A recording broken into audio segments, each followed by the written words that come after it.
북한 선교에 대한 신학적 이해, 복음통일 신학이라는 배경을 중심으로 이런 주제로 서울신대에서 계속 교수로 사역해 오신 박형환 교수님께서 오늘 강의를 해주시겠습니다. 저 개인적으로도 참 존경하는 교수님이신데요. 오늘 이렇게 모시게 돼서 얼마나 기쁜지 모르겠습니다. 교수님 잠깐 소개해 주시고요. 바로 그냥 이어서 강의해 주시면 되겠습니다. 우리 예, 교수님, 우리 환영의 박수로 한번 환영하도록 하겠습니다. 교수님 환영합니다. 네. 고맙습니다. 예, 서울신대가 1999년에 북한 선교 연구소를 만들었는데 오성원 목사가 찾아왔어요. 저는 독일에서 통일이 될 때를 텔레비로 지켜봤는데 북한 선교 연구를 하면 어떠냐는 제안을 해서 서울신대에, 그다음에 성결교단에, 그리고 신학대학에서 가장 먼저 북한 선교 연구소가 진행이 됐습니다. 그래서 유튜브나 인터넷 들어가면 북한 선교 연구소 하면 저희가 제일 먼저 뜰 겁니다. 그래서 이 북한 선교가 진행이 됐고, 이것 때문에 대외적으로는 한국 기독교 통일 포럼에 참석이, 거기에 오셨던 분들이 서울신대 북한 선교 연구소에 참석했다가 한국 기독교 통일 포럼을 만들게 됐어요. 박정환 목사님도 그때 그게 처음 생겨요. 2000년도에. 그러면서 이제 기독교 통일 학회서부터 대한민국의 북한 선교와 통일 문제로 신학대학의 출발은 1999년 서울신학대학입니다. 이런 역사적 자료는 저희가 잘 준비해서 가지고 있습니다. 근데 우리가 신학이라고 얘기를 하면은 조금 부정적으로 보는 경우가 있어요. 어떤 분들은 그러더라고요. 신앙을 산산조각 찢어낸다. 뭐 이렇게 설명하더라고요. 근데 신학이라고 하는 건요, 하나님의 말씀을 오늘의 현장에 논리적으로, 이론적으로 설명해 주는 게 신학이에요. 그래서 신학이 없으면 말씀을 현장화하는데 이단이나 사입이나 유사 기독교가 나타나기 쉬운 거예요. 그래서 신학은 절대적으로 필요한 거예요. 근데 신학이라고 하는 게 기준이 있어요. 하나님께 영광이 돼야 되고, 두 번째는 예수 그리스도의 구원의 사역에 도움이 돼야 될 거고, 그리고 세 번째는 자신의 신앙 성장에 도움이 될 때 우리는 그것을 신학이라고 정의해 볼 수가 있습니다. 오늘 북한 선교에 대해서 신학적 이해를 해 보려고 합니다. 북한 선교를 이해하려면 현장의 모습을 한번 생각해 봐야 됩니다. 북한 선교에 대한 현장의 모습. 처음에 등장하는 거는 북한 선교를 이해하는 현장의 모습은, 과거의 북한 선교의 모습은 복음 통일, 평화 통일 이런 얘기를 많이 했어요. 지금도 이 얘기를 많이 해요. 평화 통일을 주장하는 사람은 북한을 돕자는 사람이고, 복음 통일을 주장하는 사람은 어떻게 하든지 북한에 복음을 집어넣어야 된다. 이 갈등과 약간의 차이가 있어요. 근데 북한 선교를 하다 보면, 저도 2006년부터 북한에 한 6번 정도 다녀왔어요. 북한 선교를 하다 보면 북한 선교를 하려고 하니까 다양성과 통합성이 절대적으로 필요해요. 왜냐하면 복음의 직접적 사역이 북한에는 이루어지지 않습니다. 저도 학생들을 데리고 금강산에 가서 그들에게 간증하는 건 되더라고요. 그러나 예수를 믿으라고 하는 얘기는 할 수가 없어요. 근데 그 사람들의 다양함과 우리가 복음을 정해주는 여러 방법들을 통합적으로 이해해야 선교를 풀어가는 거지, 오직 복음을 그들에게 직접 듣게 하는 것은 현실적으로 상당히 어려운 부분이 있는 걸 생각하고 북한 선교를 이해해야 됩니다. 그리고 이제 오늘날의 선교라고 하는 신학은 에큐메니칼 WCC와 복음주의, 이 두 가지 신학이 대립되고 있어요. 복음주의자들은 빌레그램을 중심으로 하는 복음 전도에 우선권을 둬야 된다. 그리고 필요하면 사회봉사나 섬김을 할 수 있다. 그리고 에큐메니칼은 아니다. 사회선교나 봉사도 복음을 전하는 한 축이다. 그래서 그들이 만든 말이 통합적이고 총체적 선교란 말을 만드는데, 이 말은 복음주의가 만든 말이 아니고 에큐메니칼이 만들었어요. 그래서 이 말을 들을 때 에큐메니칼적, WCC적 이해를 갖지 않으면 이 말을 이해 못합니다.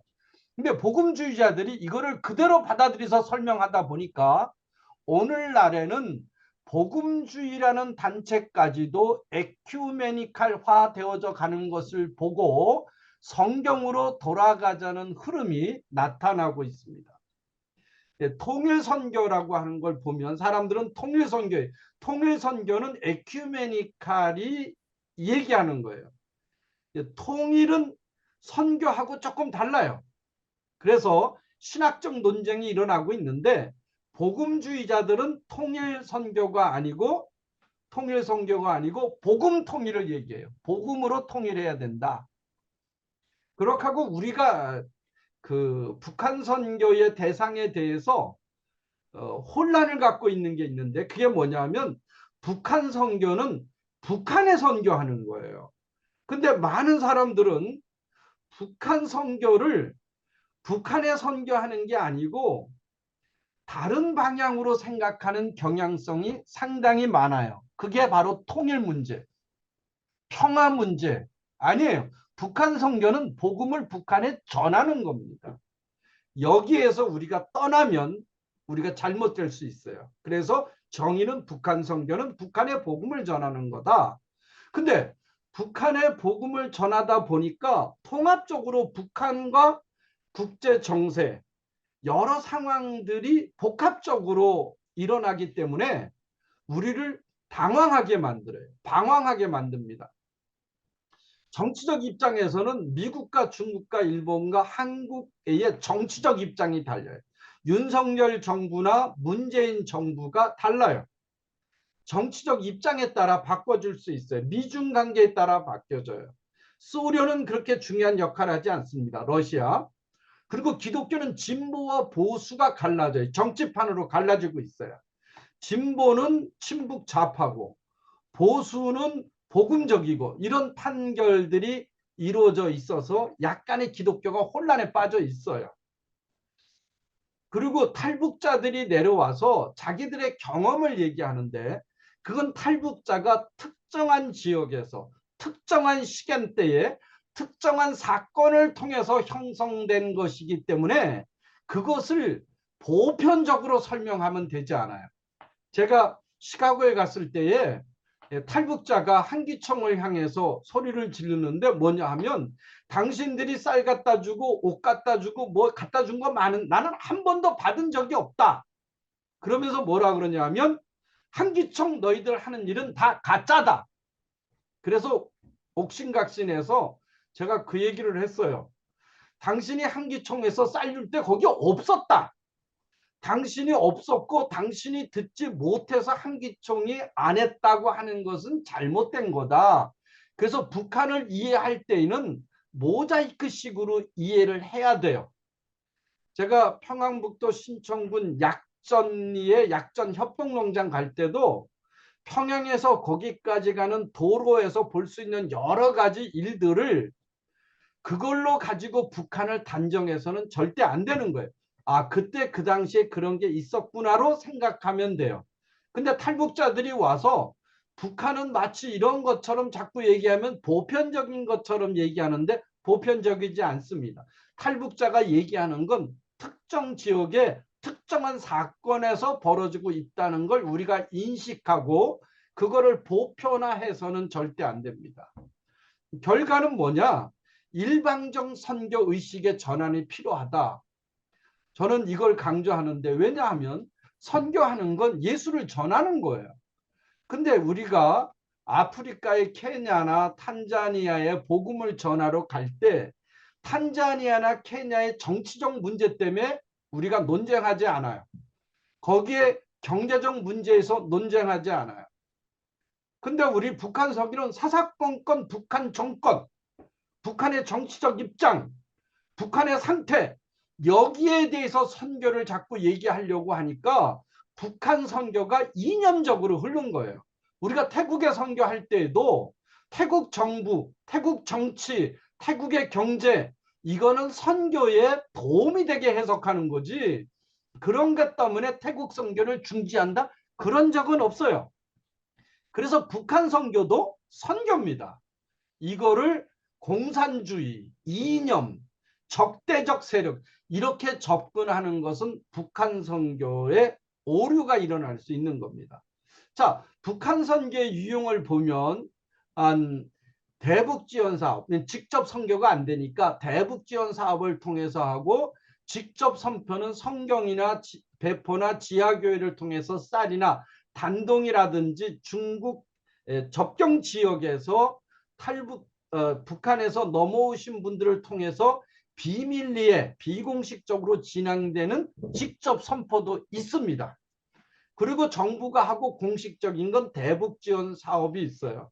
근데 대북 지원 사업도 처음에는 정부가 이것을 끌고 나가다가, 대한적 십자를 중심으로 끌고 나가다가 창구가 여러 가지로 열리면서 북한 선교를 하는 단체들끼리 서로 갈등과 대립이 일어나기 시작했어요.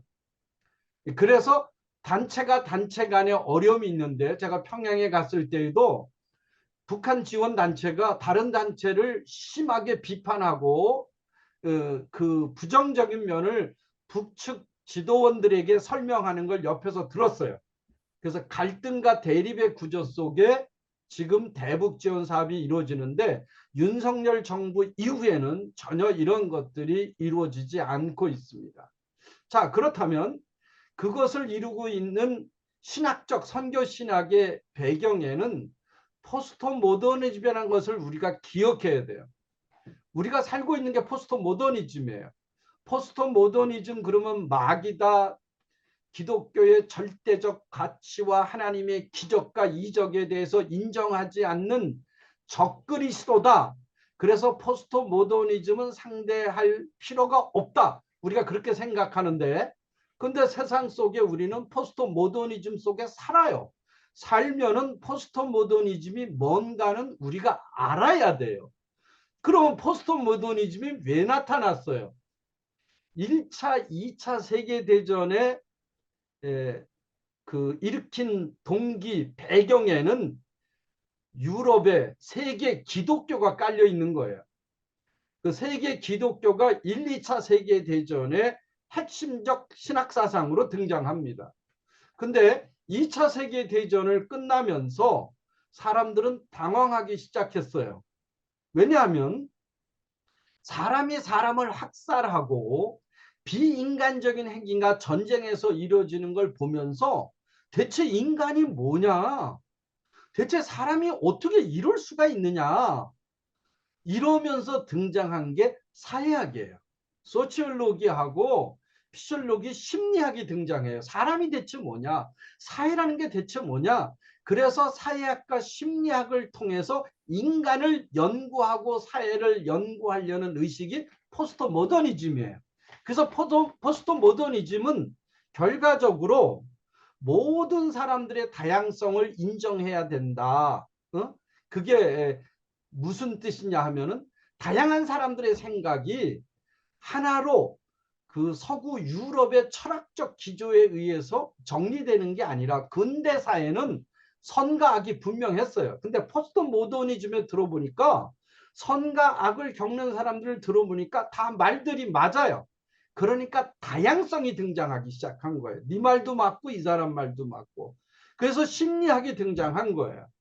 그래서 우리는 이걸 통해서 뭘 알아야 되냐면, 사람들마다 각자 의견과 생각이 다르다는 것을 기억해서 선교 정책과 전략을 세워야 될 것이고, 그 정책과 전략에 대한 심층적인 질문을 우리는 던져야 된다. 이게 교회에서도 마찬가지. M세대, Z세대, MZ세대, X세대, 알파세대, 글로벌 세대, 사람들마다 다 달라요. 옛날에는 열심히 교회에서 일 시키면 충성했어요. 60대는. 근데요, 50대는 충성 안 해요. 자기가 할 수 있나 없나를 딱 보고 할 수 없으면 50대는 일을 안 합니다. 40대는요, 자기가 필요하면 일을 해요. 이게 자기에게 도움이 된다 그러면 일을 하지, 도움이 안 되면 일을 안 합니다. 30대는요, 장기적인 일을 못 해요. 단기적으로 빨리 끝내는 일을 하려는 경향성이 있어요. 그래서 그런 걸 보면서 사람들의 심리적 변화가 무엇인가를 볼 수 있어야 된다. 그걸 생각해 봐야 돼요. 그 다음에 이제 우리가 생각해 볼 수 있는 게, 그러한 선교 신학들이 60년대, 70년대, 2000년대, 2020년대 달라지기 시작했어요. 1960년대에는 오직 복음이었어요. 오직 복음, 오직 예수, 오직 성경, 오직 구원, 이런 쪽의 복음 전도의 중심이었다가 70년대로 넘어가기 시작하면서 사람들의 삶에 헌신과 섬김과 봉사가 선교 사역의 보완적인 사역으로 들어오기 시작했어요. 그런데 그 보완적인 사역의 영역이 복음을 전도하는 사역의 영역보다 점점점 더 커지게 된 거예요. 그래서 복음 전도는 약해지고 사람을 섬기고 헌신하는 사역은 넓어졌기 때문에 복음주의자들의 복음 전도 사역이 위축당하게 되기 시작한 거예요. 그럼 2000년대에 들어와서 이걸 통합해 보려는 시도들이 많이 했지만 결과적으로 이루어지지 않습니다. 그래서 복음 전도와 사람을 섬기는 사회 봉사, 사회 섬김이 한 축을, 두 가지 축의 하나로 끌고 가는 현상이 2000년대예요. 2020년대에 들어오면서부터는 선교는 복음 전도와 사회 봉사라는 두 가지 축이 갈라서게 돼요. 그렇게 해서 우리는 선교가 복음 전도와 사회 선교라는 두 가지 축에서 왔다 갔다 한 거를 우리는 찾아볼 수가 있습니다. 여기서 선교 신학이, 그러므로 북한 선교 신학은 통합적인 이해를 갖지 않으면 북한 선교 신학을 가질 수가 없어요. 그러니까 우리가 그 독일의 송두일 교수라고 문슈타 대학에 강사하셨던 분인데, 그분이 쓴 책이 경계선에서 선 사람. 우리가 북쪽으로 가면 북한 사람들은 우리에게 뭐라 그러냐 하면, 남쪽에서 온 사람은 자본주의의 물이 안 빠진 인간들이라고 설명해요. 근데 남쪽으로 내려오면 우리들을 향해서 사람들은 뭐라 그래요? 친북 좌파 빨갱이라 그래요. 근데 이걸 통합적으로 생각해야 되는 거예요. 왜냐하면 우리가 생각하는 북한과 하는 선교는 다양하고 여러 분야에서 이루어지고 있기 때문에 통합적으로 보지 않으면 북한 선교를 이해할 수가 없어요. 그래서 통합적으로 봐야 되는데, 그것이 뭐냐 하면 통합적으로 볼 때도 한계가 있어요. 그건 뭐냐면 예수 그리스도의 복음을 전할 거냐 못 전하냐에 대한 한계성은 분명히 우리가 가지고 이것을 이해해야 된다. 그리고 또 하나는 통합적인데, 북한 선교를 볼 때 성경적으로 봐야 돼요. 교회의 목적이 뭐예요? 예수 그리스도의 복음을 전하기 위해서 하나님께서 교회의 구조를 세운 거예요. 이거를 특수한 사건, 특수한 장소로 통합적으로 볼 수 있는 거를 성경의 여러 교회들을 통해서 생각해야 되는데, 본질적으로 하나는 뭐냐? 복음을 전하는 거예요. 성서의 본문으로부터 선교 신학은 상황을 이해해야 돼요. 고린도 교회, 로마 교회, 여러 교회들의 상황을 어떻게 우리가 선교 방향으로 끌고 갈 거냐, 이걸 통합적으로 생각해요. 이걸 분리해서 생각하면 문제가 심각해져요. 이단이 되고 사이비가 되고 유사기독가 되고. 근데 이것은 항상 통합적으로 북한의 정치, 남한의 정치, 그러면서 성경 안에서 어떻게 복음을 저들에게 전할 수 있느냐, 이렇게 통합적으로 볼 수 있어야 됩니다. 우리가 북한 선교를 보게 되면 이스라엘이 남과 북으로 930년에 솔로몬 이후에 르호보암과 여로보암으로 갈라져요. 그리고 북이스라엘이 멸망을 하죠. 720년 아수르한테. 그러고 나서 이 남유다가 북이스라엘을 어떻게 도와주는가. 사마리아 사람들은 누구죠?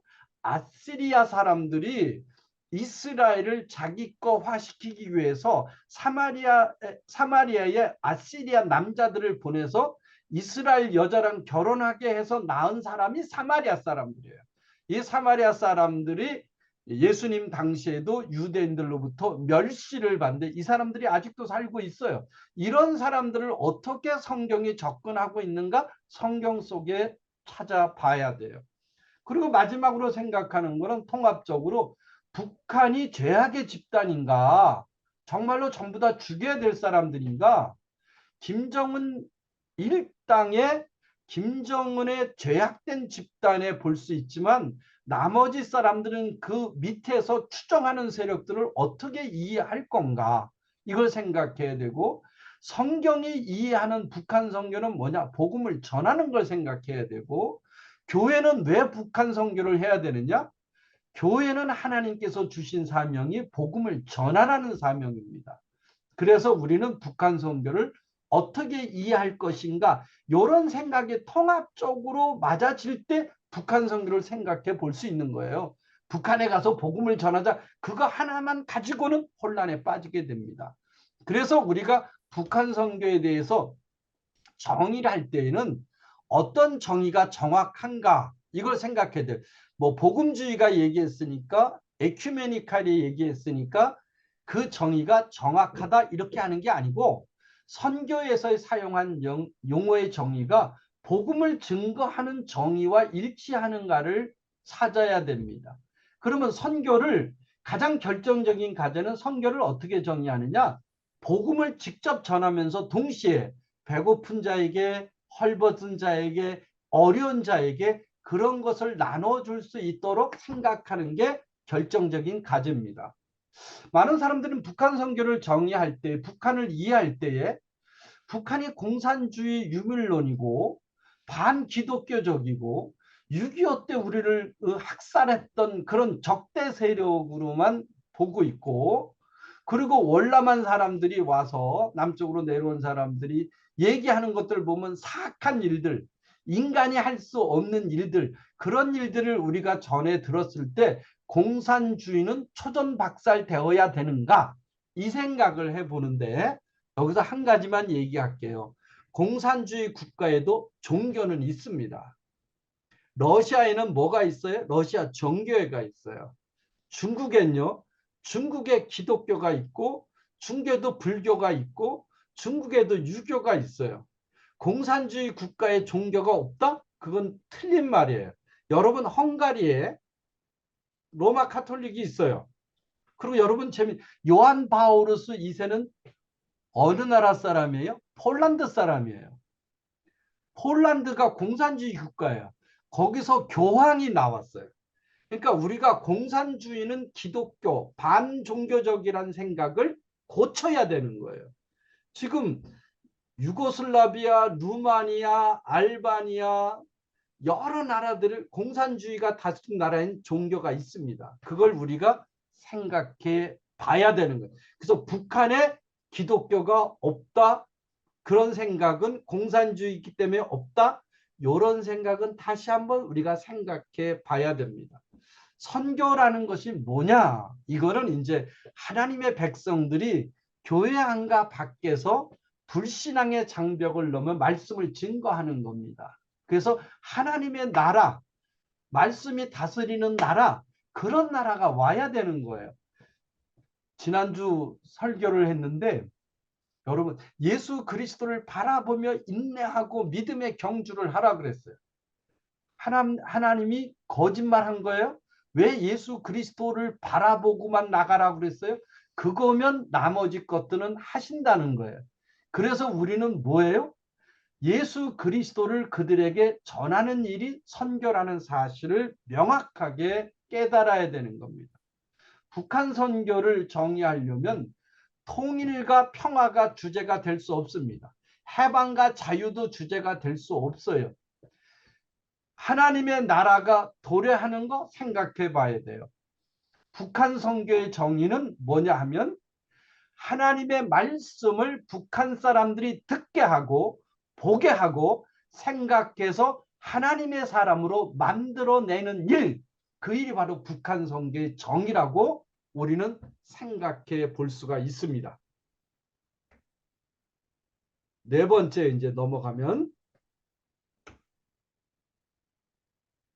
이걸 이렇게 된 걸 우리는 너무나 복잡하고 어렵기 때문에 분석해 봐야 되는 거예요. 그래서 선교라는 건 학자들의 강조, 어떤 사람은 전도를 강조하고 어떤 사람은 섬김을 강조하고 어떤 사람은 교회 개척을 강조하고 사람마다 학자들마다 달라요. 그런 유형들이 있다는 걸 우리가 알면 되는 거예요. 그 다음에 정치적 공동체로서의 선교. 북한 선교는 정치적 공동체로 보는 방법이 있어요. 그래서 열방을 향한 하나님의 관심에는 예외가 없습니다. 그래서 북한에도 복음을 전해야 되는 거예요. 그 다음에 미래 선교 신학에 보면은 역사 속에서 일어난 하나님의 예언자적 여러 선교가 있습니다. 그 일어나는 여러 역사적 선교 속에서 일들을 보면서 우리가 앞서 생각해 볼 수가 있는 거예요. 바벨론 포로라든지 로마 시대라든지 이런 시대적인 변화들을 통해서 일어난 것들이 어떻게 발전해 왔는가를 생각하고 미래를 보는 겁니다. 가끔 이런 얘기를 해요. 역사는 현재의 답을 주고 역사는 미래의 방향을 준다. 이렇게 얘기되어지고 있습니다. 그리고 모험적인 선교신학이란 게 뭐냐 하면 예수의 재림을 기다리는 선교 입장에서 우리는 연구하고 준비하고 하지만 멈추지 않고 선교는 계속되어져야 된다. 거기서 하나님의 역사가 있고 예수 그리스도의 역사가 있고 성령의 개입이 있고 이런 일들을 통해서 선교는 사회 구조적 개인적으로 모든 곳에 나가서 복음을 전하는 도구가 되어져야 된다. 이것을 생각해 볼 수 있는데 그게 하나님의 선교라는 말을 쓰고 있어요. 근데 이거는 하나님의 선교란 거는 에큐메니칼이 만든다. 하나님이 모든 것을 다 선교한다는 거예요. 근데 복음주의자는 그렇게 생각하지 않습니다. 하나님께서 모든 걸 선교하는데 우리가 그 복음을 전하지 않으면 하나님의 선교 역사는 이 땅에 성취되는 것이 어렵다. 그래서 우리가 직접 하나님의 말씀이 다스리는 곳, 하나님의 말씀이 선포되는 그런 선교를 우리는 해야 된다. 에큐메니칼의 하나님의 선교는 그냥 내버려 둬도 하나님이 하신다는 거예요. 절대 일부는 있지만 절대 그렇지 않습니다. 이게 우리가 고쳐야 될 거예요. 그 다음에 북한 선교를 하다 보면은 정직해야 돼요. 너무나 많은 가짜 뉴스들이 우리한테 들어와 있습니다. 그래서 그걸 분류할 수 있어야 돼요. 북한에 나온 자료도 분류할 수 있어요. 북한에 나온 통계 자료는 UN 통계도 믿을 수가 없어요. 왜냐하면 그 사람들은 정치적으로 하는 자료들이에요. 그래서 우리가 북한 자료를 가지고 연구할 때에도 6.25 전쟁 때 무렵의 자료들을 주로 쓰고 UN 통계 자료를 볼 때에도 연도수의 차이점이 어떻게 벌어지고 있는가, 뭐가 달라졌는가 정도로 추정하는 거지 그것을 100% 신뢰하지는 않습니다. 그리고 북한 선교를 얘기할 때는 이 자료가 정말로 정직하고 타당한 건가, 이거를 정확히 확실하게 알지 못할 때에는 우리는 잠시 멈춰야 됩니다. 왜냐하면 이념적으로 북한 선교가 다른 곳으로 끌려갈 수 있어요. 그래서 북한 선교할 때는 제가 모자이크처럼 보라 그랬죠. 어떤 사람은 선교할 때 북한 사람들이 거기 있었어요. 근데 어떤 사람은 없었어요. 그러면 있었던 사람은 있다 그러고 없었던 사람은 없었다고 얘기해요. 얼마 전에 한국이 북한에 보낸 많은 쌀이나 이런 것들이 전부 다 군인들이고 잘못된 것으로 갔다 이렇게 방송이 나왔었는데 KBS에서 한번 우리가 준 쌀 푸대에 북한 인민들이 거기다가 그 푸대를 들고 다니면서 뭘 줍는 걸 봤어요. 그게 가고 있는 거예요. 물론 다 간 건 아니에요. 군부로도 가고 다 가지만 전달되고 있다는 사실을 우리가 인지하고 그걸 통해서 북한을 볼 수 있어야 된다. 이런 생각을 가져야만 된다는 거예요.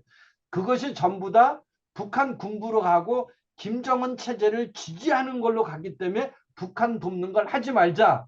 이거는 조금 지나친 부정적인 면이 있다는 걸 생각해 보자는 거죠. 다음 우리가 보겠습니다. 정직하기 위해서는 신뢰해는 돼야 돼요. 책과 자료가 이게 정말로 사실과 맞는가? 그리고 우리가 읽어보면 이런 이해나 적용 쟁점이 내부적으로 모순이 없는가? 이런 것들을 보며 분석할 수 있어야 돼요.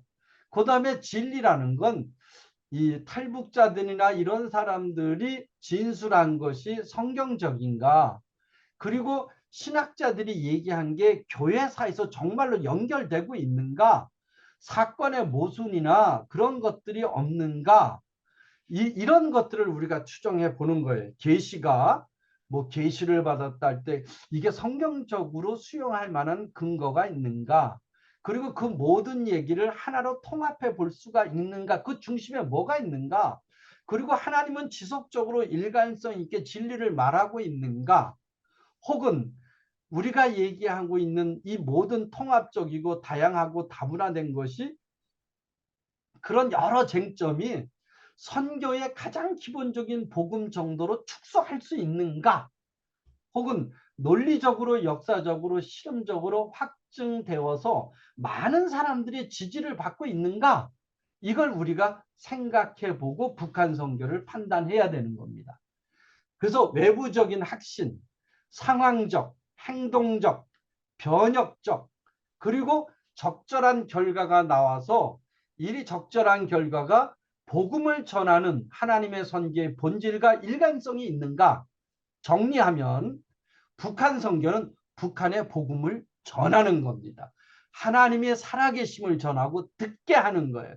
그 작업이 북한 선교고 그걸 위해서 쌀도 가고 밀가루도 가고 옥수수도 가고 사람들도 가는 거예요.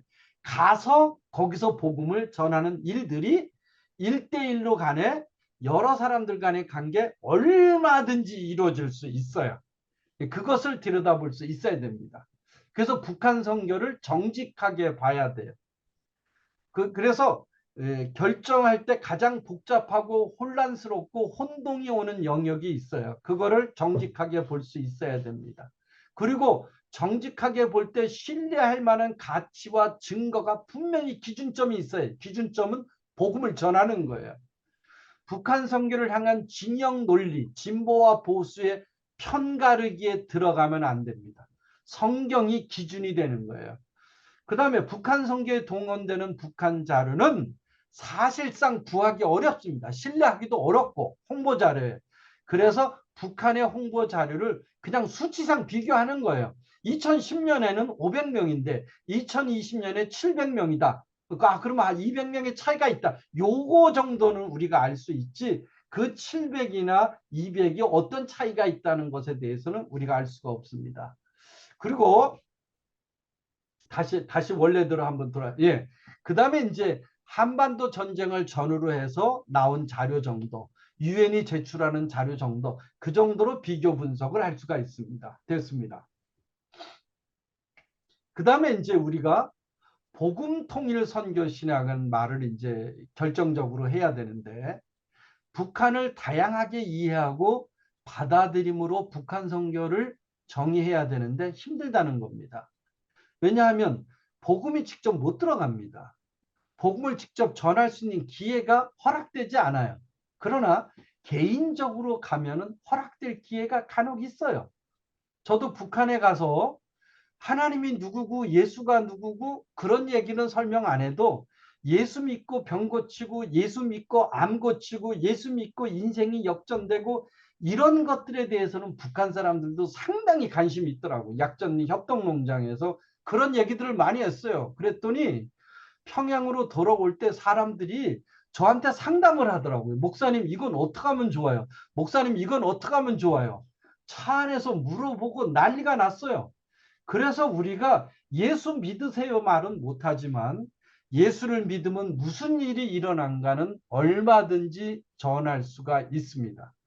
그 다음에 선교신학은 선교신학은 규범적, 서술적, 종합적, 통합적이라고 돼 있는데 선교 신학은 여러 현상과 현장을 하나로 묶어야 되기 때문에 상당히 힘든 신학입니다. 그러나 핵심 뭐예요? 복음을 전하는 일을 하느냐 안 하느냐에 초점을 가지고 우리가 설명하면 되는 겁니다. 근데 많은 사람들은 북한과 북한 정권의 북한 사람들을 설명하는 거를 여러 가지 공산주의 국가에는 종교가 없다는 것으로 유물론으로 정의하는데 그렇지는 않습니다. 그걸 생각해 봐야 돼요. 그 다음에 우리가 북한 선교할 때에 우리 손이 해야 될 게 뭐가 있느냐. 우리가 머리로 마음으로 저들에게 줄 걸 뭐 있냐. 그런 걸 우리가 통일 문제와 함께 연구해 볼 수 있다. 이걸 생각해 봅니다. 예. 그 다음에 이제 여러 방법으로 복음을 전할 수 있는 기회를 우리가 만들어내야 된다. 근데 신학적으로 보면은 북한 선교의 현장을 들여다보면 고통의 신학, 십자가의 신학, 해방 신학, 여러 신학들이 거기에 다 들어있어요. 평화 신학, 통일 신학, 희망 신학, 뭐 디아코니 신학. 그런데 여기에 핵심 가는 단어가 하나가 딱 있다면 다음 장 보시면 북한 선교 신학입니다. 복음을 전하는 거예요. 고통받는 사람은 고통의 신학, 십자가는 십자가의 신학, 해방은 자유함, 억압에서 해방, 민중, 화해와 용서, 상황화, 디아코니아, 평화, 통일, 희망 다 얘기할 수 있어요. 그러나 중요한 건 뭐예요? 복음을 전하는 북한 선교에 집중되어 있습니다. 예. 그래서 총정리하면 북한 선교 신학은 복음 통일 선교라고 할 수밖에 없어요. 복음 통일이 아니면 선교라고 정의하기 어렵습니다. 성경의 원리로 복음을 북한에 전달해야 돼요. 그러니까 복음을 전달하면 통일이 되는 겁니다. 그래서 저는 그 얘기를 해요. 통일이 중요한 게 아니라 민족 복음화가 중요한 거다. 그래서 복음으로 북한을 선교하는 거다. 세계 선교가 모두 복음으로 선교하는 거지 구제와 헌신은 아니다. 북한 선교도 세계 선교와 동일하다. 이게 성경이 얘기하는 거다. 두 번째, 세계 선교는 복음화이며 복음적인 삶을 통한 선교의 증거를 보이는 것이다. 이건 뭐냐 하면 복음적인 삶이 북한 사람들에게 인식되어져야 되는데 그것은 우리의 헌신과 섬김을 삶을 통해서 나타날 수 있고 탈북민들이 여기 내려왔을 때에 우리가 목회적인 형태에서 복음을 전할 수 있다. 이거를 우리는 복음화 사업이라 그러고 큰 의미로는 민족 복음화가 복음 통일 선교라고 정의할 수 있다. 그럼 복음 통일 선교 신학인 뭐냐?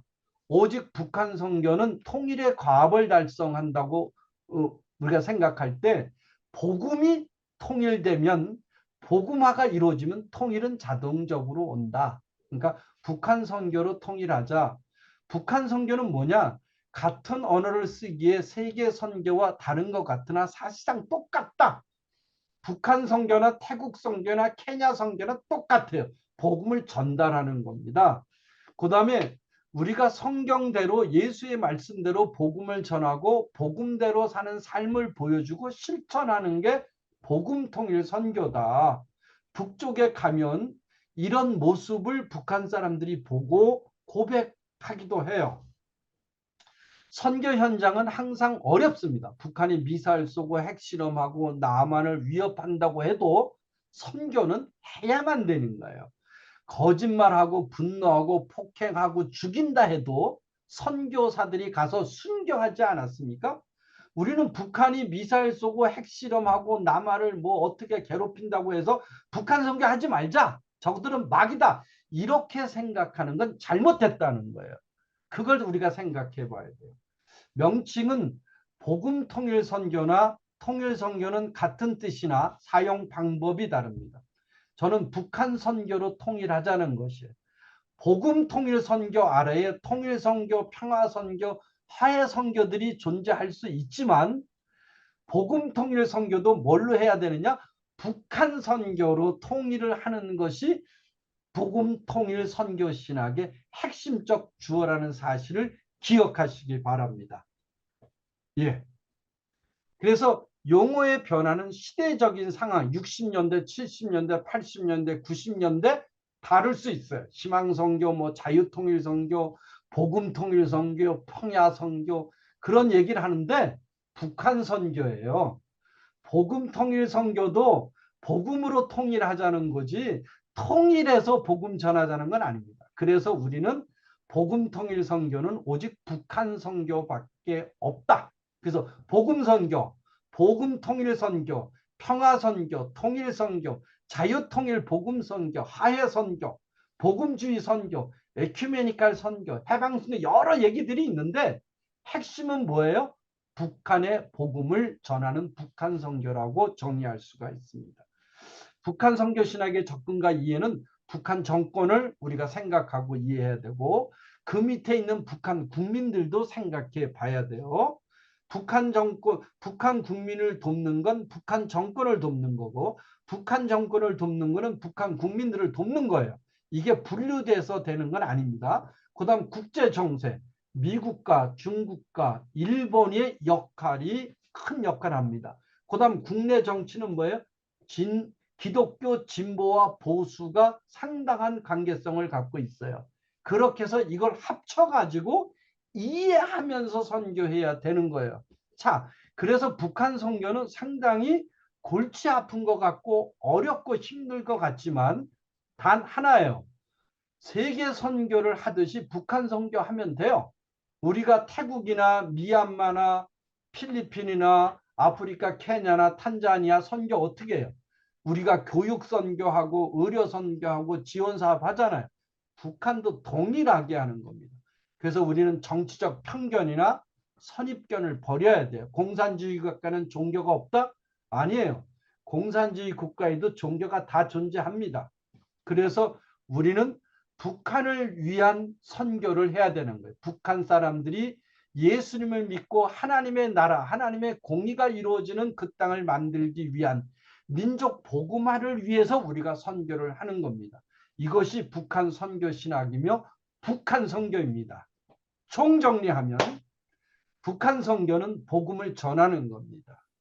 여기에서 우리가 조금씩 영역을 넓혀가면 지원사업이나 교육사업, 의료사업은 했지만 핵심적 과제는 복음을 북한에 전달하는 선교라는 것을 잊어버리면 안 됩니다. 두 번째 우리가 생각할 거는 북한 선교를 하다 보면 정치적이고 이념적이고 여러 가지 복잡한 게 다 올려요. 국제정세. 북한 정권에 나쁜 짓 한 거 다 올려요. 그러나 그것을 뛰어넘는 하나님의 접근을 생각해야 되는 거예요. 그런 것 때문에 선교 못한다? 그거는 성경적이지 않습니다. 성경의 선교는 그런 것을 다 뚫고 들어가서 복음을 전하는 일이 성경이 말하는 선교예요. 그 선교를 오늘날 정치적 편견과 잘못된 생각을 갖고 있는 한국 정치, 한국 기독교의 현실에서 우리가 할 수 있는 일은 북한의 복음을 보내는 일입니다. 그 보낼 때 우리가 의료기구를 들여서 복음을 보내기도 하고 교육사업에 필요한 걸 보내기도 하고 지원사업에 포장한 걸 보내되 거기에 누가 가야 되느냐? 복음을 전하는 사람이 가야 되는 거예요. 복음을 전하지 않는 사람이 가면은 그거는 사회복지와 사회지원사업으로 끝납니다. 우리가 북한을 돕는 여러 일들 중에도 가장 핵심적 가치는 복음을 어떻게 전할 것인가. 그리고 사회봉사나 복지나 이런 걸 하고 나서도 어떻게 우리가 복음을 저들에게 먹일 것인가. 여기에 총력을 기울이는 것이 북한 선교 신학이라는 것을 우리가 한번 생각해 봐야 될 겁니다. 이상입니다.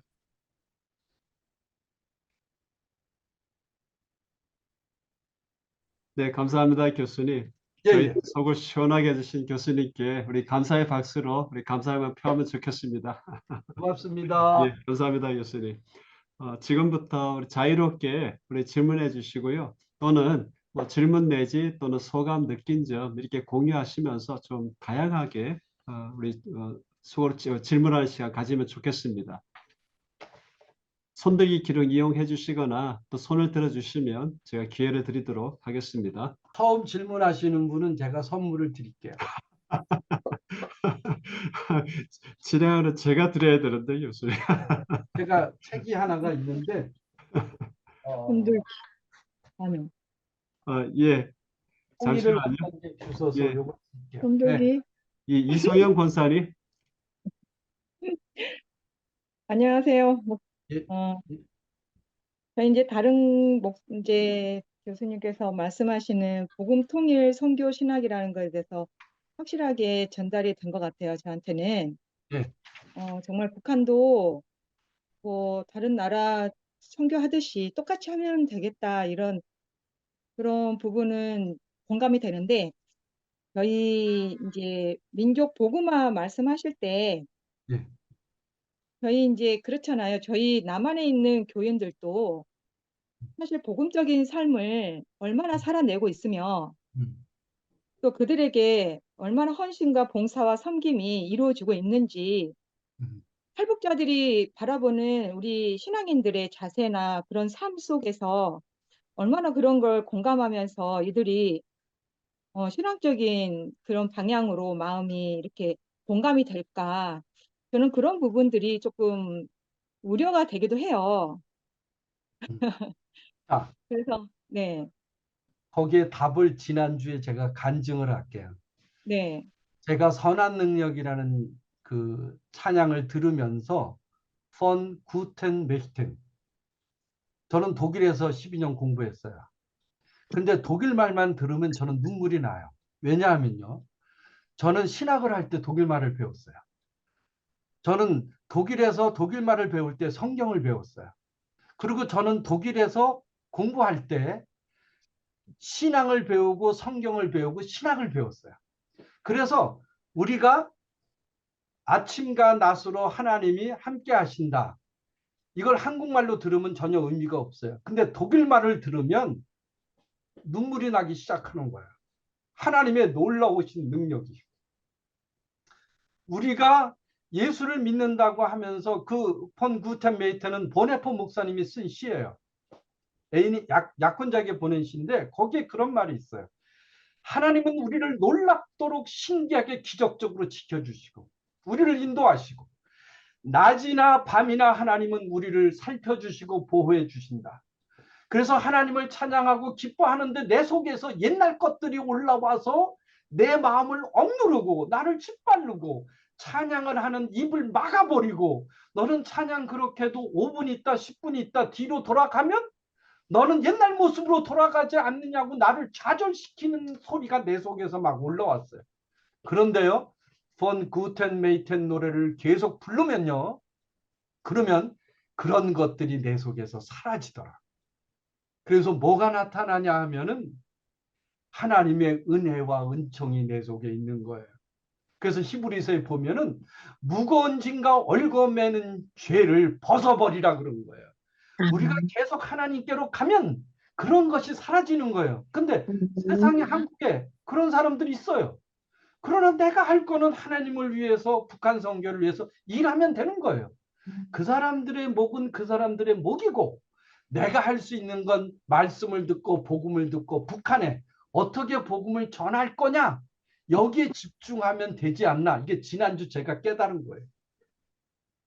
그렇게 하시면 됩니다. 네. 네네네. 장은영 권사님. 네. 네. 저는 아까 목사님이 이제 소감을 해도 된다 그래가지고 질문은 네. 없고요. 네. 제가 이제 얼떨결에 이제 이 강의까지 여기까지 오신 심화과정까지 하게 된 사람인데 사실 여태까지 들은 강의 중에서 가장 시원하고 개운했어요. 그리고 뭔가 정리가 됐어요. 제가 이걸 왜 이거를 하고 있나라는 생각이 들면서 사실 여기까지 왔었거든요. 이게 정리가 안 되더라고요. 근데 목사님이 말씀을 지금 이렇게 하시는 것이 제가 이 무의식에서 생각했던 이 복음 이거랑 너무 흡사한 거예요. 저는 이제 탈북민을 제가 전도를 해가지고 부부를 지금 계속 교제하고 양육하고 이렇게 하고 있는 입장인데 어떤 식으로 접근을 해야 되나. 근데 제 속에 실마리 같은 것이 결국은 복음은 성령님은 동일하다라는 결론을 내려서 제가 섬기면서 그걸 중심으로 해나가고 있는데 뭔가 뭐 복잡한 이론과 논리와 이런 것이 아니라 오늘 목사님 설교를 통해서 결국은 복음으로 돌아가야 되고 그것이 열어가기 위해서 그 나머지 것들의 섬김과 베품과 이런 것들이 부수적으로 따라가야 된다는 것에 대해서 뭐 제가 개인적으로 탈북민을 돕는 거나 아니면은 북한 그 통일 선교, 그 복음 선교를 하는 거나 같구나 하면서 굉장히 좀 이런 것들에 대한 약간의 방향성과 심플한 어떤 마음들이 오늘 강의를 들으면서 좀 생긴 것 같습니다. 감사합니다. 네, 아유, 감사합니다. 권사님, 제가 네, 하나 오늘 설명할게요. 구원은 네, 행위로웠습니까? 은혜로웠습니까? 네, 네. 구원은 행위로 얻어지는 겁니까? 은혜로 얻어지는 겁니까? 은혜로 은혜로 얻어지지만, 얻어지는 거죠. 행위로 네, 얻어지는 게 아니죠. 네, 네, 그래서 구원은 행위로 절대 잊어버리지 않아요.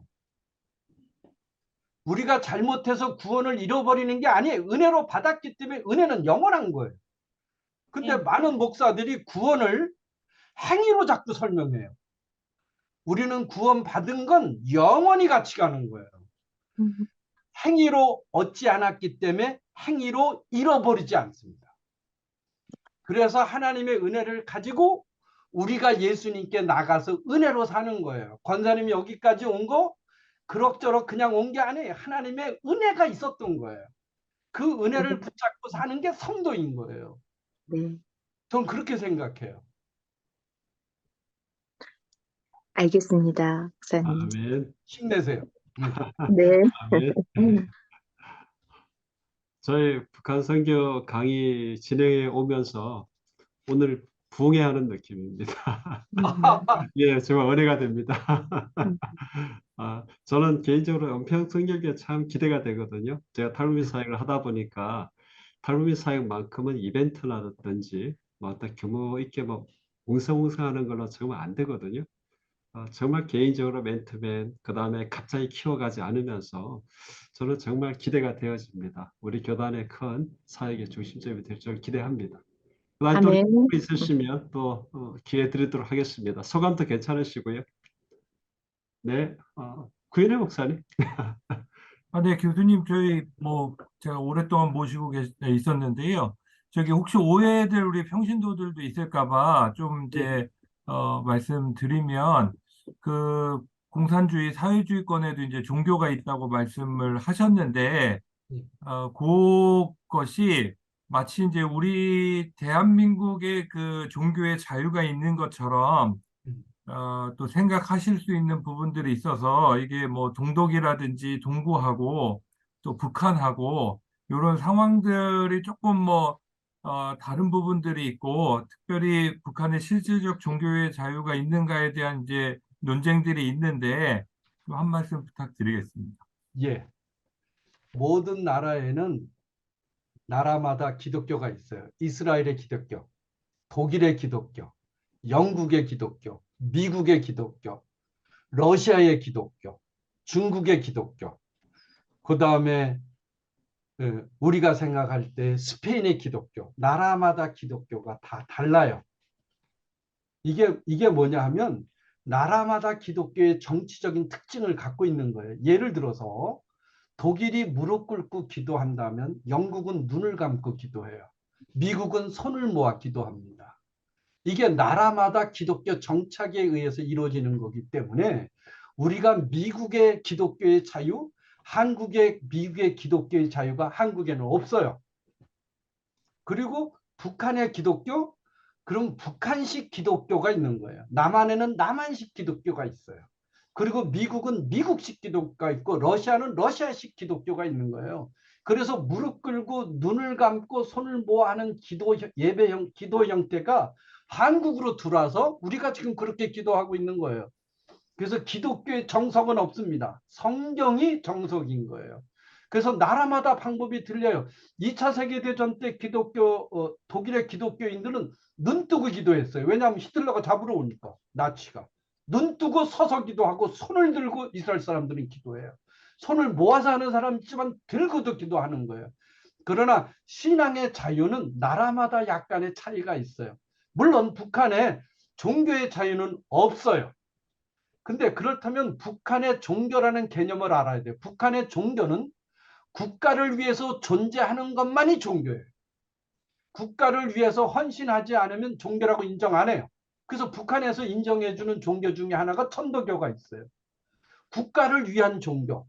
개념이 그래요. 우리나라 기독교가 대한민국 정부를 배척한다면 목사들의 설교는 조사 나올 거고 목사들이 잡혀갔어요, 옛날에요. 그러니까 각 나라의 종교적 자유는 차이점이 있는데 북한은 공산주의라기보다도 독재국가예요. 독재국가.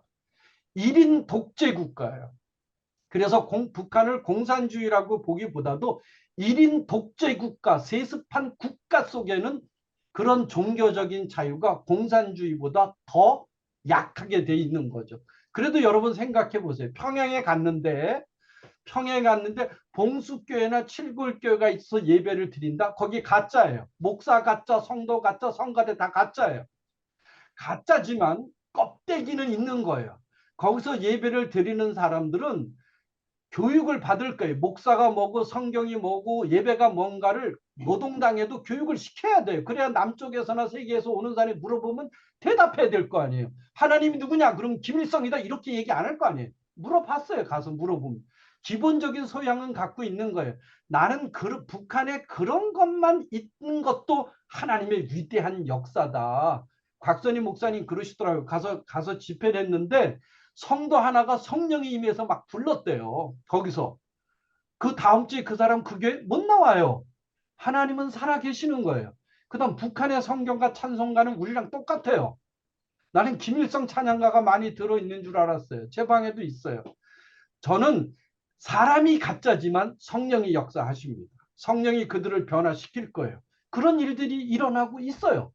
그래서 저는 북한이 공산주의고 독재국가 있지만 신앙의 자유가 없지만 껍데기라는 기독교만 있어도 하나님은 거기에 역사하실 거다.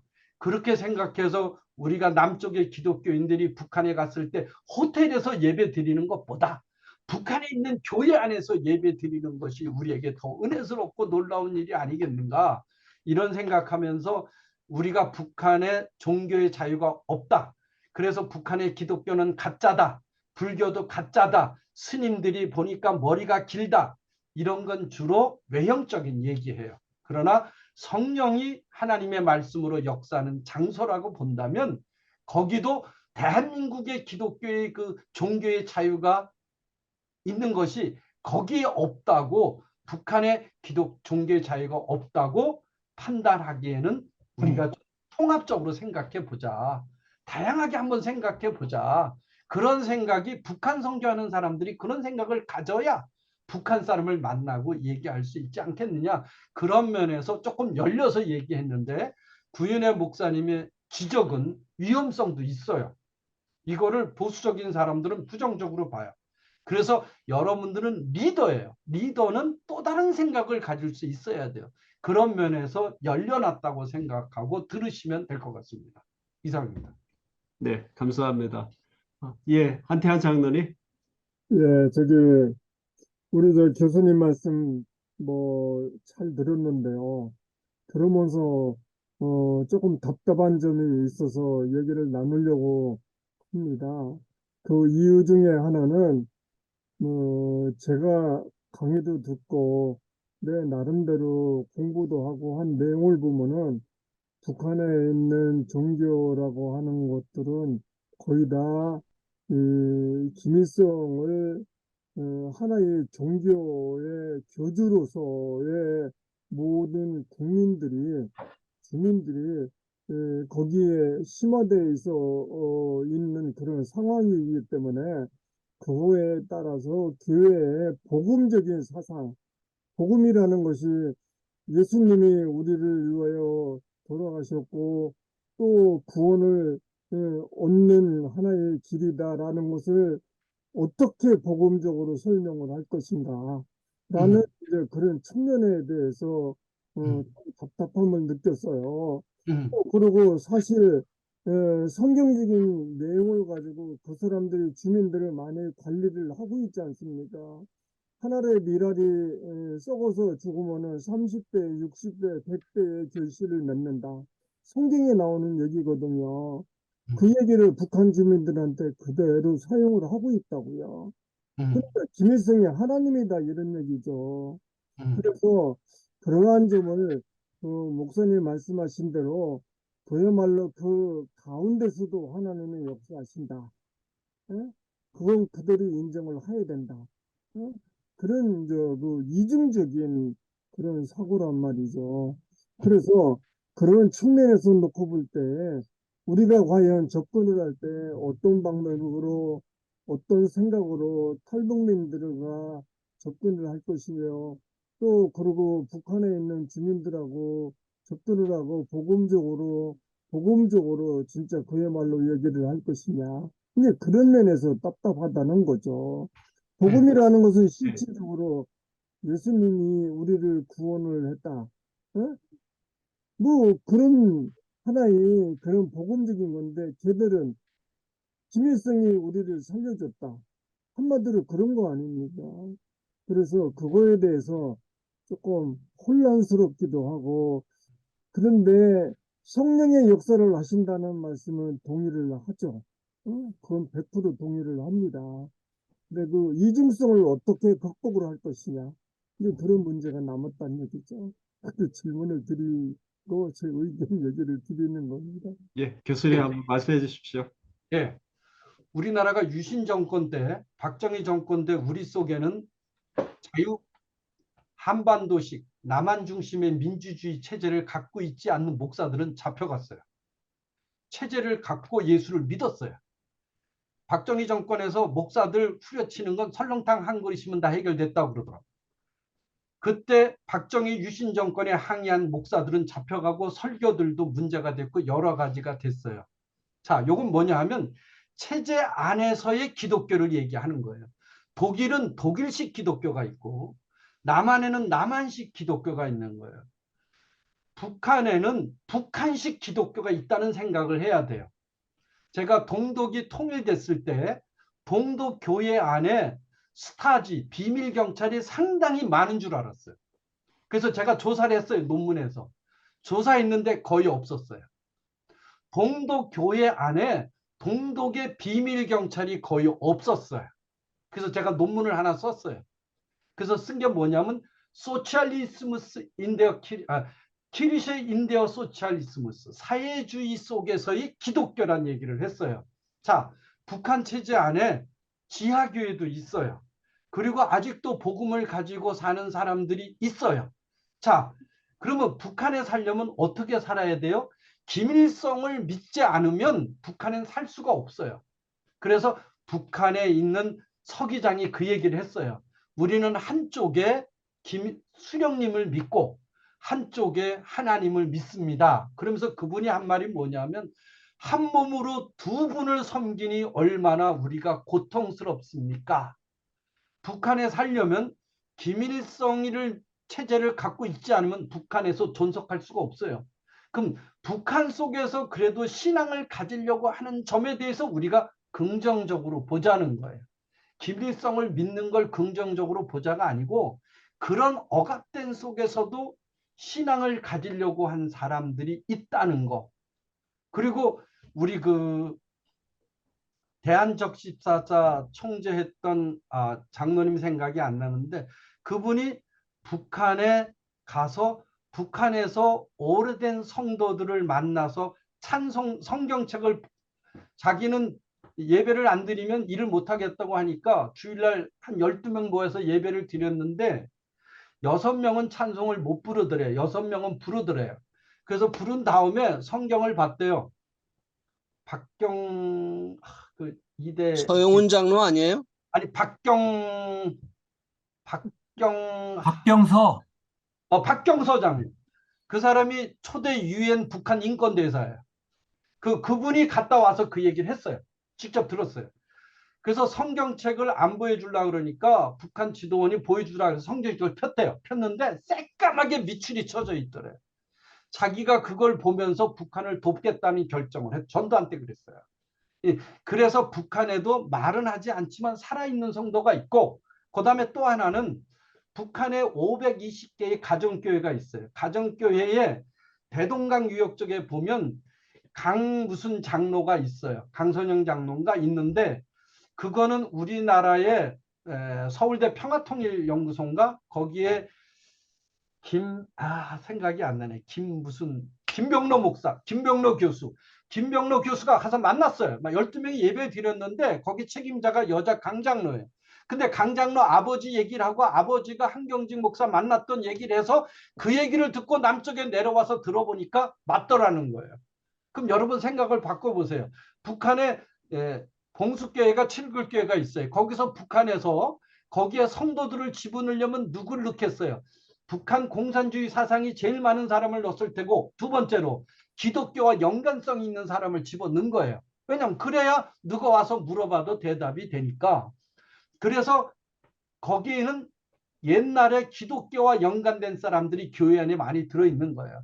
지금 칠골교회 성도 하나가 탈북돼서 남쪽으로 넘어온 사람도 있어요. 설교집을 갖고 나왔어요. 1년치 설교집을. 또 한 사람은 한민족 복지재단의 부회장으로 있던 분인데 평화자동차 회장이었던 분이에요. 그분이 북한에 가서 몇 년 동안 예배드리며 북한을 사람들을 만났던 얘기를 하는 얘기들도 있어요. 그러니까 골수파도 있고 거기서 왔다 갔다 하는 사람들도 있고, 그 다음에 거기서 믿음을 갖고 있는 사람들 여러 유형이 존재하고 있는데, 그런 사람들을 김일성 정권 밑에 있기 때문에 다 그렇지 않다고 정의해서는 우리가 조금 힘들지 않느냐. 복음을 전할 때 우리는 어떻게 하든지 북한에 복음을 전하는 일을 하려면 그걸 긍정적으로 보고 접근하지 않으면 북한으로 가는 길이 막힌다. 그런 생각에서 우리 한태한 장로님이 얘기해 주신 거는 우리가 위험에 빠질 수 있는 거를 막아주는 울타리 같은 역할을 하는 거예요.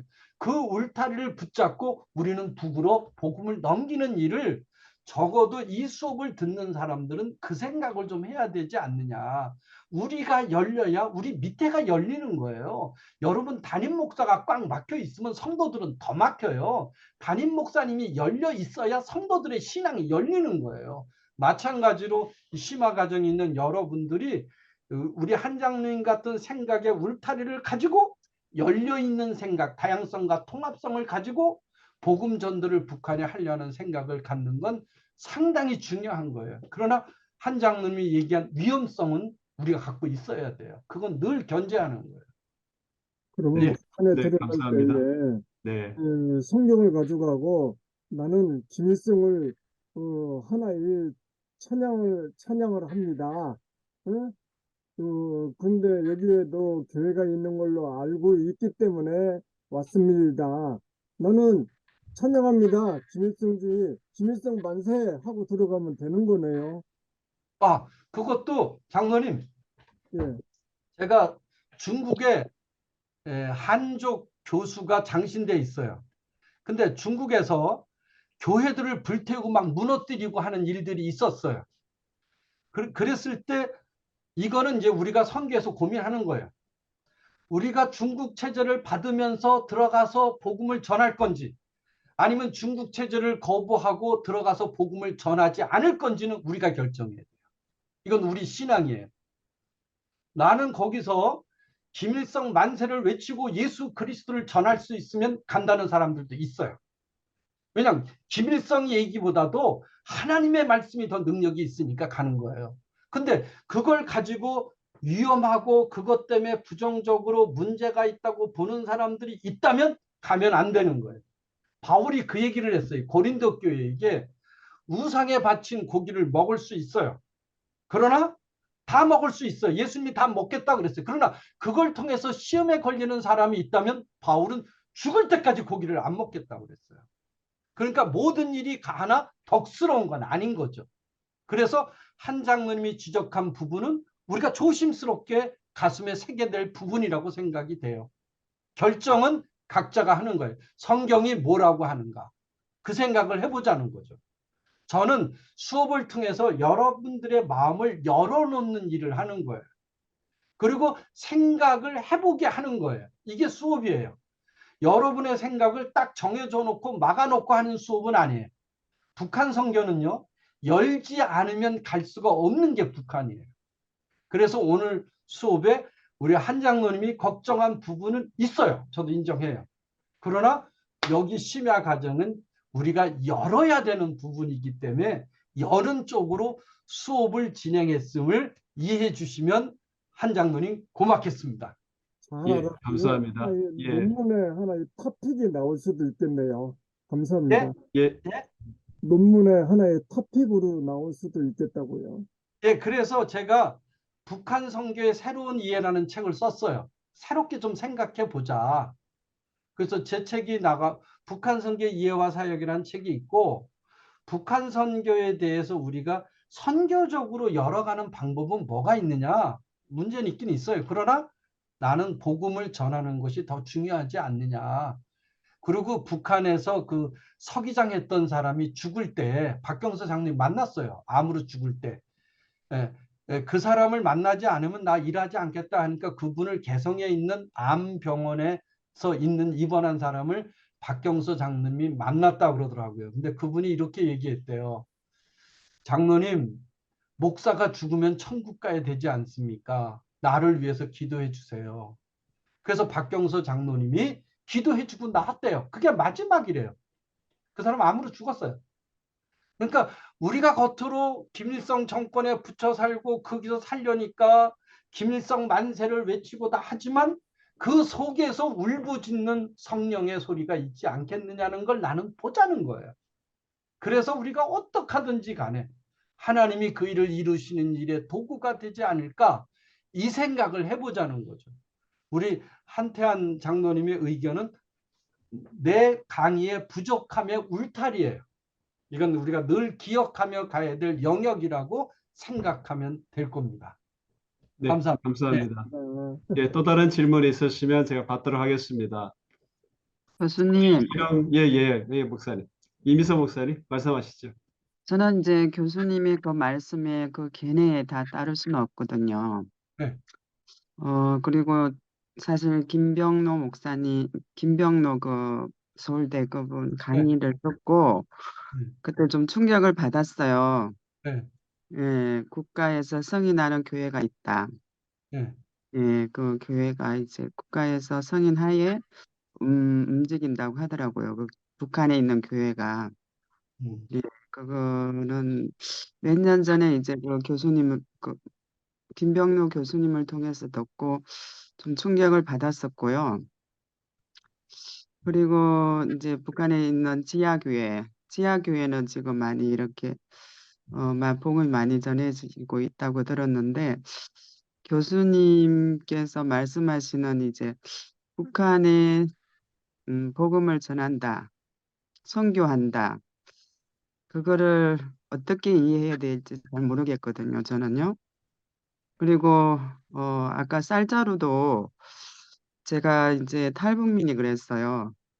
쌀자루가 쌀을 좀 받아 먹어봤나. 그랬을 때 군인들한테로 다 들어가고 포대는 그 장마당에 나온대요. 한국 포대가 인기가 되게 좋대요. 그리고 비싸대요. 그래서 본인도 그거를 사서 썼다고 이야기를 하더라고요. 그래서 북한 선교는 지금 지하교회가 움직이고 있고, 그리고 북한 선교는 우리의 기도를 통해서 하나님이 일을 하시고 있는데, 물론 이제 그 여의도 순복음교회나 이런 걸 통해서 심장 병원이 들어가고 이렇게 들어가는데, 그걸 통해서 그 직접적인 복음은 전할 수 있는 길은 지금 막혀 있잖아요. 북한 사회 속에.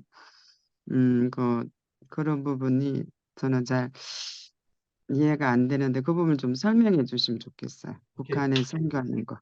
6.25 때 우리가 구호물자 받아가지고 갖다 팔아먹은 목사들 많아요. 구호물자 들어오면 구호물자가 시장에 나가서 팔리는 경우가 상당히 많아요. 그래서 살았던 사람들도 많아요. 이 점에 대해서 북한이 우리가 지원한 걸 장마당에 판다? 우리가 이해할 수 있어야 돼요. 우리가 저도 PX에서 나오는 버터 먹을 거 주워 먹고 살았어요. 그리고 거기서 나온 걸 가지고 살았어요. 자, 북한에서는 국가가 교회를 인정하지만 그 속에서 일어나는 성령의 사역을 우리는 보자 그랬어요. 국가가 인정했기 때문에 틀렸다가 아니고 국가가 인정했기 때문에 문제가 있다. 그러나 그 속에서 찬양이 이루어지고 예배가 설교도 들어봤어요. 칠골교에서. 칠골교회가 왜 생겼냐 하면 김일성이 엄마 강반석이가 강반석 집사란 말이 있고 권사란 말이 있는데 꿈에 자꾸 나타나니까 그 초대 외교장관 했던 사람에게 물었어요. 그 사람이 월북한 사람인데 꿈에 엄마가 나타나는데 어떻게 하면 좋냐 그랬더니 그러면 엄마를 위한 기념 건물을 하나 져라. 그러니까 엄마가 늘 다녔던 교회 그래서 칠골교회를 진 거예요. 근데 칠골교회를 지면 주변 사람이 교회를 간다? 못 가요. 정해진 사람만 가는 거예요. 그리고 옆 동네에서 살인사건 나도 그 다음 동네로 얘기가 들어가지 않습니다. 그걸 북한에 가서 보면 마을과 마을을 지나는 걸 전부 다 지키고 있어요. 군인들이 경찰일 거예요. 그래서 건너가는 게 마음대로 안 돼요. 그게. 그래서 우리는 복음이 이렇게 자유롭게 움직이지 못한 것이 북한은 기독교가 어렵지 않냐 얘기하는데 어려운 건 사실이에요. 그리고 우리가 준 쌀이 장마당에서 팔려요. 그래서 어떤 분은 저런 나쁜 짓 하는 걸 주지 말라 그러더라고요. 근데 저는 줘야 되는 이유가 저들에게 팔려서라도 먹어서 살아야 되는 게 사람이에요. 그리고 여러분 요독수용소 제가 극동방송에서 새벽 4시 반에 남과 북이 하나 되어 그 3년 방송을 했어요. 또 토요일 날 8시 20분부터 9시까지 통일을 향하여 박영환입니다는 프로그램을 제가 진행했어요. 거기 요독수용소 얘기가 아침에 나왔는데 요독수용소 그 사람한테 물어봤어요. 정말로 예수 믿으면 요독수용소에서 땅에다 묻어서 탱크로 깔아서 죽였느냐? 죽였대요. 다 죽였냐? 다 죽이진 않았대요. 그럼 누가 죽었느냐? 답변 못해요. 기독교인들도 모아놓으면 범죄인들이 나타나요. 기독교인들이 100명, 200명 모아놓으면 도둑놈 생겨요. 잘못한 사람 나한테 그런 사람을 죽인 거지 기독교인을 다 죽인 건 아니다. 내가 그 얘기를 방송했어요. 그러니까 우리는 어떠한 사건을 통해서 전체를 평가하려고 하는 거는 상당히 북한 선교에서는 좀 벗어나야 되지 않느냐. 탈북자도요. 어느 지역에서 오냐에 따라 달라요. 그리고 그 사람 성품이 어떠냐에 따라서 다른 거예요. 그리고 그 사람이 경험한 것에 따라 달라요. 그러니까 제가 모자이크식으로 보자 그랬죠. 그거를 가지고 북한 전체를 평가해서는 안 된다. 그런 각도에서 북한 선교 심야 과정에 있는 사람은 생각해야 돼요. 그런 점에서 오늘 수업이 열려있는 수업의 방향을 가지고 진행이 된 거예요. 닫혀있는 수업을 하려면 수업할 필요 없어요. 그냥 얘기해서 하지 말자고 하면 돼요. 우리는 북한 선교를 하려고 모인 거예요. 근데 북한 선교를 하려면 사회적으로 정치적으로 여러 가지가 섞여 이걸 잘 분석할 수 있는 능력이 우리 속에 있어야 돼요. 그 능력의 기초는 복음을 북한에 전한다는 생각에 집중한 사람만이 그 길이 보이는 거예요. 바울이 그 길을 갔어요. 바울이 할례 받은 사람은 할례, 할례 없는 사람은 무할례는 무할례자. 그리고 자기가 필요한 사람들, 이방인은 이방인대로 바울이 여러 모양으로 복음을 전하자고 바울이 얘기를 했어요. 그걸 우리는 북한에 적용하자는 거예요. 위험할 수도 있어요. 그러나 그걸 뚫고 나가는 것이 우리 북한 선교 심화 과정에 있는 리더들이 아닌가 그런 생각에서 말씀을 드린 거예요. 예, 감사합니다. 서영리 전사님 손들게 하셨는데요. 전사님 말씀해 주시죠. 질문하십시오. 네, 너무 열띤 토론을 하셔가지고 저 교수님 말씀을 들으면서요 공감되는 게 되게 많거든요.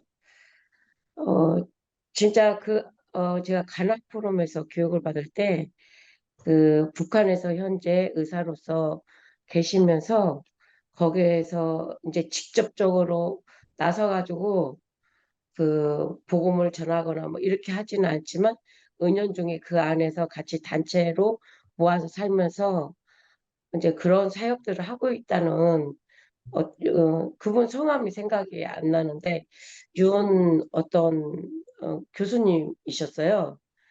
그러면서 그분은 봉소교회를 나가고 계시는데 거기에서 비록 온전하게 예수 그리스도를 표현할 수 없고 나타날 수는 없지만 그 안에서 역사하시는 하나님을 보고 있다. 그거를 간증하는 거를 들었거든요. 그 밖에도 정말 뭐 하나님께서는 돌돌도 들어서 사용하시고 이 세상 온 우주 만물을 두루 감찰하신 하나님이신데 그 안에 보이지 않는 많은 선교사들도 숨겨져 있고 또 제학교회도 있고 그 안에 성령이 운행하지 않다고 생각하지 않거든요. 그래서 비록 우리가 연약해서 복음을 전하긴 전해야 되는데 그 상황과 환경 때문에 그 상황에 맞춰서 그 문화에 맞춰서 그 시대에 맞춰서 그럴 수밖에 할 수 없지만 그 안에서 겉으로는 그렇게 표현을 하는 척 하면서도 복음을 전하는 방법들이 있다고 생각하거든요. 그래서 저는 교수님의 지금 말씀하시는 것에 공감되는 게 너무 많다고 생각이 듭니다. 네, 아유, 소감 말씀해 주셨네요. 감사합니다. 제가 금강산에 학생들 데려갔을 때 그 사람들한테 예수 믿으면 병 고쳐줍니다. 예수 믿으면 인생이 풀립니다. 이런 얘기를 해줬어요. 그랬더니 그 북한에 접대원 동무가 목사님 큰 깨달음을 얻었어요. 내일은 자기가 어디로 이동하는데 거기 와서 얘기를 좀 더 계속 해달라 그러더라고요. 그리고 제가 북한에 평안북도 숙청군 약전리 협동농장 갔을 때도 거기에 참사들이나 이런 사람들이 그 얘기를 해요. 기독교가 뭔가에 대해서 물어보고 얘기를 해줘요. 근데 약전리에서 하나님의 역사가 일어났어요. 어떤 역사가 일어났냐면 평양 서리가 내린다. 내일 아침에 영상 4도인데 서리가 내리면 약전리 협동농장의 벼가 다 익기 전에 다 상해버려요. 그러면 협동농장 굶어 죽는 거예요. 그래서 그 사람들이 우리에게 그 말을 했어요. 우리를 위해서 기도해달라. 내일 아침에 서리가 안 내리도록 해달라. 이런 기도를 해서 북경을 통해서 남쪽으로 연결했어요. 내일 아침을 위해서 기도해달라. 근데 그 사람들이 새벽에 나가서 물 호수하고 지푸라기 하고 다 들고 논으로 나갔어요. 근데요, 8도부터 카운트다운 하는데 6도에서 기온이 멈췄어요. 4도가 서리가 내리는 거예요. 그 서리가 안 내렸어요. 근데 북한 사람들은 그때 남쪽에서 기도하고 있다는 걸 리더들은 알고 있었어요. 우리가 그 일을 위해서 기도했어요. 그래서 그 사람들이 뭐라 그랬냐면 만약에 기도해서 서리가 안 내리면 자기는 목사가 될 거라고 그러더라고. 서기가 하나가. 그러니까 옆에 있는 사람이 나는 장로가 될 거라고 그러니까 야 장로는 돈 많아야 돼. 이래가지고 지네들이 농담하는 걸 듣고 왔어요. 그러니까 그런 것들이 벌써 이 사람들도 목사들이 가면 벌써 느끼는 게 달라요. 그리고 성도들이 가면 저 사람들도 반응이 근데 그것이 반복되면요. 심령에 새겨지게 돼 있는 거예요. 하나님께서. 우리를 그냥 보내시겠어요? 성도들의 피 같은 돈이 북으로 가는데 허틀게 쓰이겠어요? 하나님은 실수가 없으신 분이에요. 우리 하나님이 거기 목사들하고 성도들을 보낼 때 그냥 보냈겠습니까? 하나님은 살아계셔요. 하나님은 역사를 일으키는 분이기 때문에 북한 선교는 그런 신학적 입장에서 하면은 참 좋겠다. 그럼에도 우리가 생각한 거는 뭐냐 하면은 잘못될 위험성은 항상 있는 게 북한 선교예요. 그래서 우리 아까 한 장로님이 얘기한 그런 것들은 늘 머릿속에 기억하면서 이 길을 간다면 잘못될 확률의 가능성이 줄어들지 않겠느냐 이렇게 생각을 해보죠. 예, 감사합니다. 예. 교수님께서는 이론가신 동시에 행동가시고요. 또 저희 교단 사랑하시고 북한선교위원회 또 산하통일선교훈련의 정체성을 너무나 잘 알고 계시기 때문에 여기 이제 전부 다 리더시고 또 현장에 또 선교단체나 파라주치를 우리 교단을 크게 일으키실 후보자도 여기 계시고 그런 관점에서 우리 교단의 이런 북한 선교 사역이 이렇게 되어야 되지 않을까라는 어떤 바람이 있으시다면 저에게 해주시면 큰 참고가 될 듯 합니다, 교수님. 첫 번째 북한 선교를 할 때 다 협력해야 돼요. 어렵고 힘들지만 다 마음을 하나로 모여야 되고 제가 은평교에 있을 때에 2006년인가 4년인가 그 이병돈 목사님이 제가 북한에 간다니까 하나의 문서를 줬어요. 조선 그리스도교 연맹하고 협상을 맺어 갖고 오라 그러더라고. 그래서 우리는 조선 그리스도교 연맹 같이 일을 하기를 원한다고 성결교단에서 문서를 만들어 갔어요. 그래서 북한 사람들을 만났을 때 그 얘기를 했어요. 그런데요, 예장 통합 측에 같이 간 사람들이 방해하더라고. 그리고 성결교가 뭐냐고 저 사람들이 물어보니까 상당히 나쁘게 그 사람들한테 설명을 해주더라고. 그래서 가서 했는 게 무의로 그쳤어요. 그래서 여러분들이 북한 선교할 때에 방법은 다를 수 있어요. 중요한 건 같은 말과 같은 마음을 가지고 하나로 합쳐야 돼요. 생각은 다를 수 있어요. 방법도 다를 수 있어요. 그러나 복음을 전하는 입장에서는 리더들을 따라가는 훈련을 우리가 해야 된다. 두 번째로 우리가 생각하는 것은 북한 선교위원회가 연합하고 단합하는 결단력이 우리에게 많이 필요해요. 그래서 그거를 탈북자도 돕고 지금 훈련도 받는 사람들을 어떻게 다음 단계를 위해서 일할 수 있는가, 거기도 생각해보는 미래에 대한 생각을 하면은 좋지 않을까. 지금 북한 선교에 대해서 제일 앞장선 것이 성결교단입니다. 자부심을 가지고 여러분들이 북한 선교위원회 위원장을 중심으로 모두 다 협력해야 돼요. 의견이 다를 수 있어요. 생각이 다를 수 있어요. 그러나 힘을 합쳐서 한 방향으로 가면 가는 것만큼 갑니다. 가는 것만큼. 붙잡으면 안 되는 거예요. 제가 어렸을 때 초등학교 4학년 때 노량진 수산시장에 간판이 하나 걸려 있었어요. 걷는 자만이 앞으로 간다. 지금도 내 삶의 좌표입니다. 쉬면 늦는 겁니다. 가는 것만큼 가는 겁니다. 북한 선교의 심화 과정에 들어온 여러분들이 뭐 DMZ 방문하는데 상황이 다를 수 있어요. 그러나 서로 협력해서 가는 훈련을 하는 것은 상당히 미래의 북한 선교를 위한 성결교단의 좋은 과제일 거다. 이렇게 생각이 되어집니다. 예, 교수님 감사합니다.